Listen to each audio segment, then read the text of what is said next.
नमस्कार। परीक्षा online classes में आप सबका स्वागत है।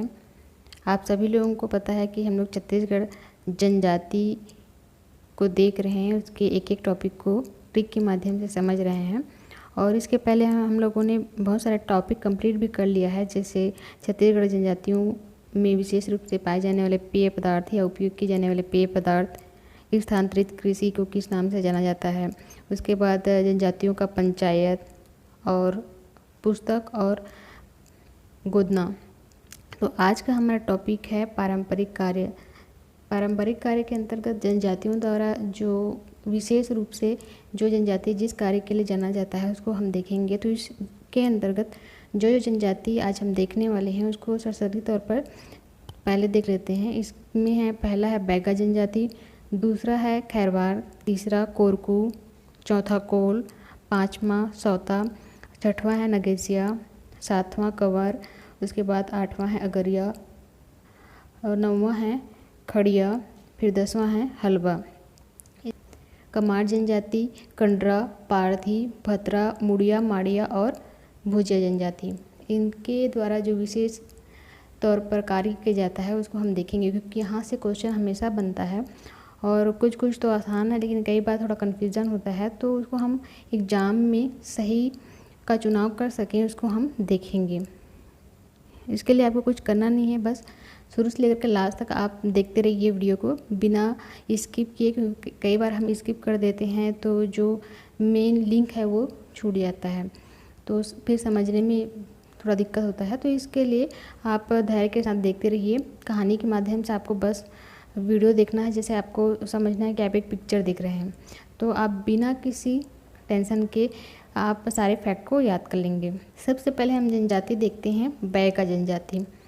और बैगा जनजाति का संकेंद्रण कहाँ पर है? जो मैकल क्षेत्र है, मैकल श्रेणी का जो क्षेत्र है जिसमें राजनांदगांव, दुर्ग, आपका यहाँ बिलासपुर तक, यहाँ तक इनका संकेंद्रण है।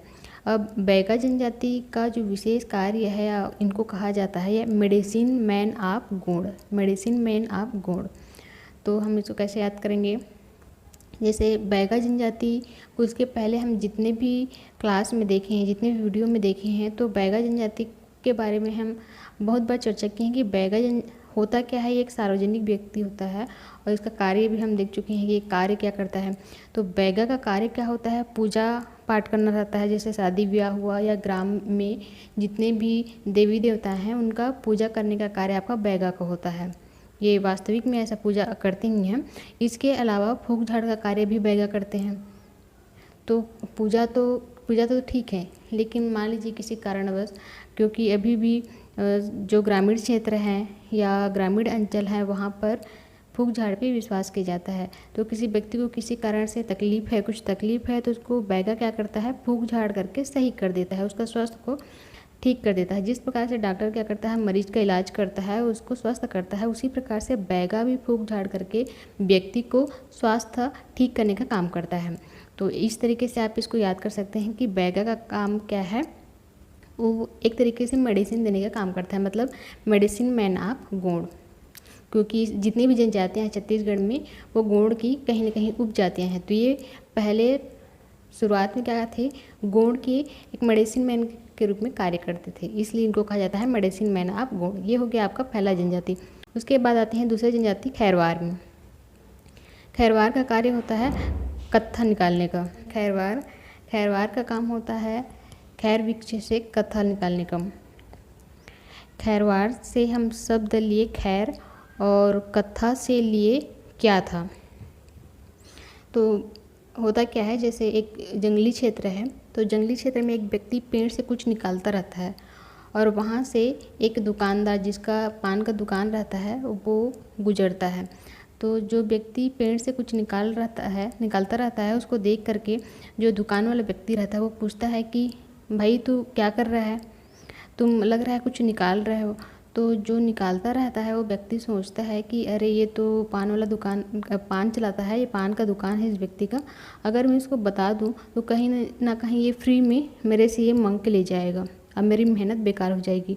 तो इसलिए वो बोलता है कि नहीं नहीं कुछ नहीं, मैं तो बस ऐसे ही यहाँ पे कुछ कर रहा था, मतलब ऐसा कुछ विशेष नहीं था। तो जो व्यक्ति रहता है, दूसरा व्यक्ति जो दुकानदार रहता है, वह बोलता है कि अरे ऐसे कुछ नहीं, जाने दो।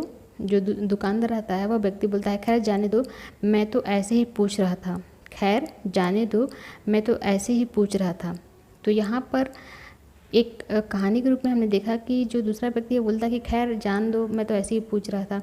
और प्रश्न क्या पूछा था कि क्या था जो तुम निकाल रहे थे, वो क्या था। तो उस तरीके से हम जैसे आप पिक्चर के माध्यम से देख रहे हैं कि एक व्यक्ति जा रहा है और दूसरे व्यक्ति से पूछता है कि क्या था। तो लास्ट में जो जवाब आता है कि नहीं कुछ नहीं था, तो क्या बोले खैर जाने दो। इस तरीके से खैरवार से खैर और क्या था कथा से क्या था। इसको ऐसे भी याद रखते हैं, जनरल प्राय सभी को याद ही रहता है।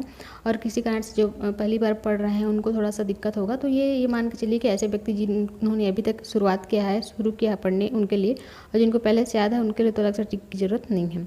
उसके बाद आते हैं हम तीसरी जनजाति, और तीसरी जनजाति है कोरकू। और कोरकू का काम होता है भूमि खोदने का। कोरकू से हम शब्द लेते हैं कोर।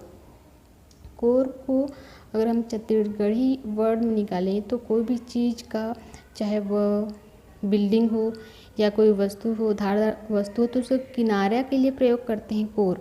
कोर मतलब होता है, सिंपल शब्दों में कहें कि किनारा। तो कोरकू, कोर से मतलब हम भूमि किससे खोदेंगे, जिसमें धार हो, जिसमें किनारा हो। जैसे फावड़ा दिख रहा है या जो भी आप डायग्राम में देख रहे हैं उसमें दिख रहा है कि उसका सामना वाला जो चीज़ है वो नुकीला होता है, उसका किनारा वाला चीज़ नुकीला होता है, तभी हम भूमि की खुदाई कर सकते हैं। तो कोरकू जनजाति के लिए है, उसका काम क्या है, पारंपरिक कार्य भूमि की खुदाई करना। उसके बाद चौथा है आपका कोल जनजाति। कोल जनजाति का कार्य होता है कोयला खोदने का कार्य। तो कोल शब्द ही है, कोयला के लिए उपयोग करते हैं, तो इसके लिए अलग से कुछ विशेष बनाने की तो ज़रूरत नहीं लगती है। कोल जनजाति, कोल में भी को से शुरू हो रहा है और कोयला भी को से शुरू हो रहा है, और कोल का मतलब ही कोयला होता है। तो कोल का कोयला खोदने का काम। उसके बाद है नेक्स्ट सौता जनजाति। सौता जनजाति का काम होता है सांप पकड़ने का, और इसमें भी अलग से कुछ बनाने की ज़रूरत नहीं है, सिंपल दोनों में स है, स से सौता, स से सांप। तो ये बाकी जितने भी जनजाति हैं इस तरीके से वर्ड मैच नहीं करेगा कि हम कंफ्यूज हो जाएं कि बैगा का काम सांप पकड़ने का, ऐसा नहीं है। कोल कोयला से मैच कर रहा है, सौता सांप पकड़ने से कर रहा है। उसके बाद है नगेसा जनजाति।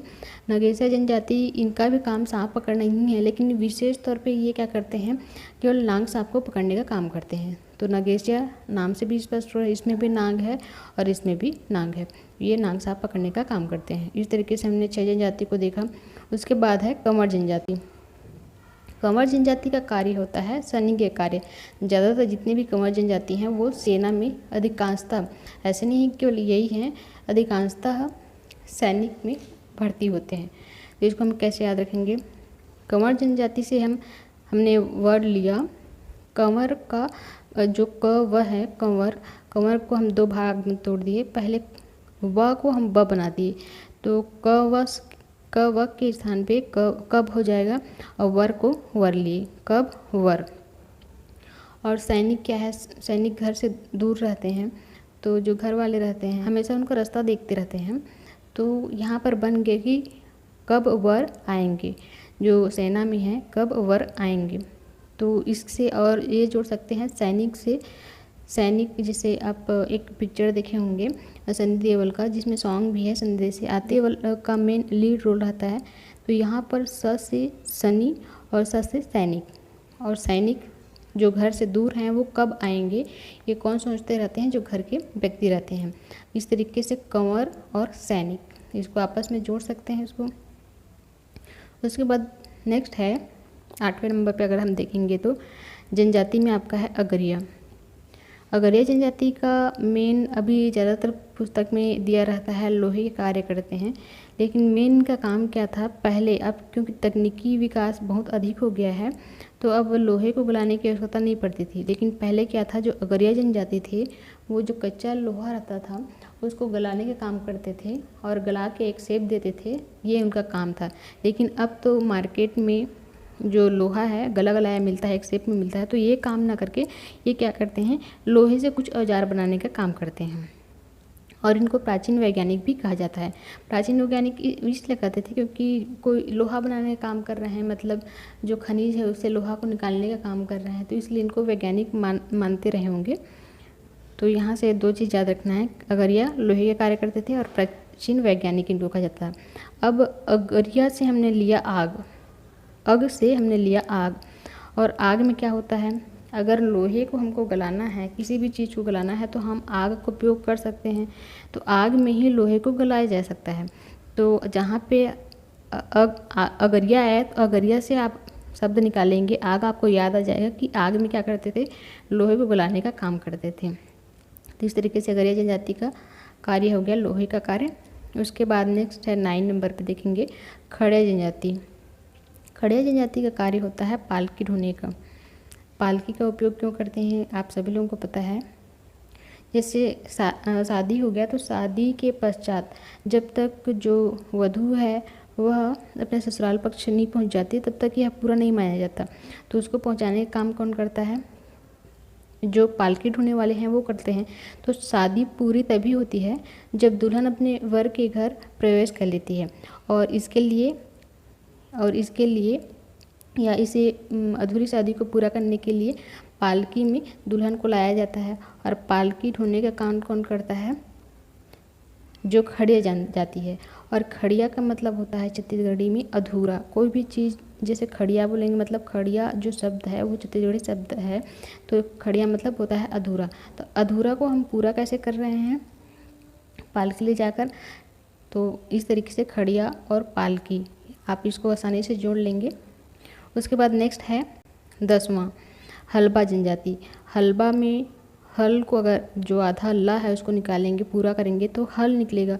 तो हल, जाहिर सी बात है हलबा में हल है तो ये हल चलाने का काम ही करेगा। हल वहाँ की होगा, तो हलबा का काम है, हल वहाँ का काम करता है या हल चलाने का काम करता है।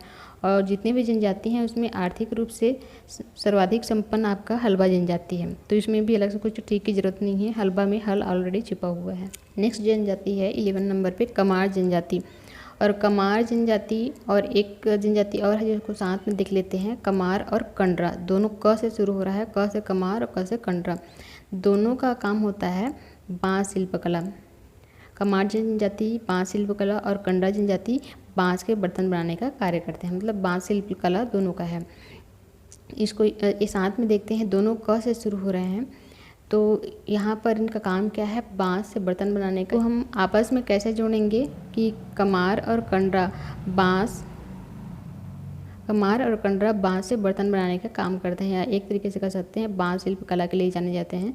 तो बाँस का जैसे आप चित्र में देख ही रहे हैं कि जैसे बाँस एक साथ जहाँ पर इकट्ठा रहते हैं, या कहें कि उसका जो एक घेरा होता है उसको कहा जाता है भेर या फिर समूह, बाँस का भेर।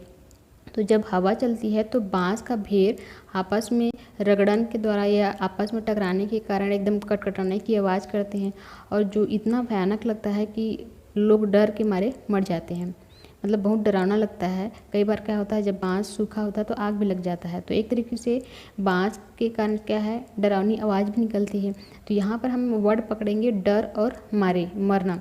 तो डर किस में है, डर है आपके कंडरा में, लास्ट में डरा देखेंगे, डरा तो डर है, और कमार में मार है, मतलब डर के मारे कब मर जाते हैं व्यक्ति, या डरता कब है, जब हवा चलता है और बाँस का जब भेर है या समूह है वो कटकटाने की आवाज़ करता है और वो बहुत डरावना होता है। तो इस तरीके से जहाँ पे कमार या कंडरा है तो इसको हम बाँस से जोड़ सकते हैं, क्योंकि एक जगह आगे हम देखेंगे वहाँ पे काष्ठ शिल्प कला है तो कई बार कन्फ्यूजन होता है वहाँ पे।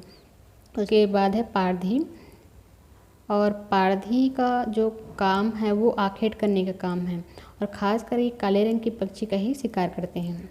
तो इसको हम कैसे समझेंगे, आखेट वही कर सकता है जो तीर को शिकार के आर पार घुसा सके, आर पार घुसा सके। मतलब आखेट कौन कर सकता है, जो ऐसा निशाना लगाए कि शिकार के वो आर पार हो जाए। तो पार किस में है, पारधी में है, पारधी में पार है, और जो आर पार कर सके वही शिकार कर सकता है, शिकार के आर पार कर सके। तो इस तरीके से आखेट करने का काम करता है। यहाँ पर क्वेश्चन बनता है कि खासकर काले रंग की पक्षी के शिकार कौन करता है, तो इसका कई बार यहाँ से क्वेश्चन बना है। उसके बाद नेक्स्ट आपका जनजाति है भतरा जनजाति। इसमें भी नया कुछ नहीं है जोड़ने, मतलब ट्रिक बनाने के लिए। भतरा का भ, और ये काम करते हैं भृत्य का, दोनों में भ ही है, तो सेवा का कार्य करते हैं भतरा जनजाति। उसके बाद नेक्स्ट है 15 और 16 मुड़िया और माड़िया। मुड़िया और माड़िया काष्ठ शिल्पकला के लिए जाने जाते हैं। तो यहाँ पर कन्फ्यूजन होता है कमार और कंडरा, उनका है बाँस शिल्पकला और मुड़िया और माड़िया का है काष्ठ शिल्पकला। उसके बाद लास्ट है, ये कार्य तो नहीं है लेकिन इसके लिए जाने जाते हैं, तो इसको भी आप देख लीजिए। जैसे भुजिया जनजाति है, भुजिया जनजाति क्या करते हैं, किसी कारण से अगर शरीर में कहीं पे तकलीफ है तो उसको तपते लोहे से उपचार करने का काम करते हैं। लोहा को गर्म करके वहाँ पर उसको दागना बोलते हैं, उसका काम करते हैं। तो इस तरीके से हमने लगभग करके जितने भी महत्वपूर्ण जनजाति हैं उनके कार्य को देखा है। इससे बाहर का क्वेश्चन नहीं आता है, क्वेश्चन जो भी आएगा यहीं से आएगा। तो इसको 1 से 2 बार आप देखेंगे तो आसानी से यहाँ से क्वेश्चन बनेगा। इस वीडियो को देखने के बाद आप MCQ जरूर लगाइएगा, देखिएगा आप 100% सही आंसर टिक करेंगे। तो आज के लिए हम बस इतना ही, नेक्स्ट टॉपिक के साथ हम लोग फिर मिलेंगे, तब तक के लिए थैंक यू।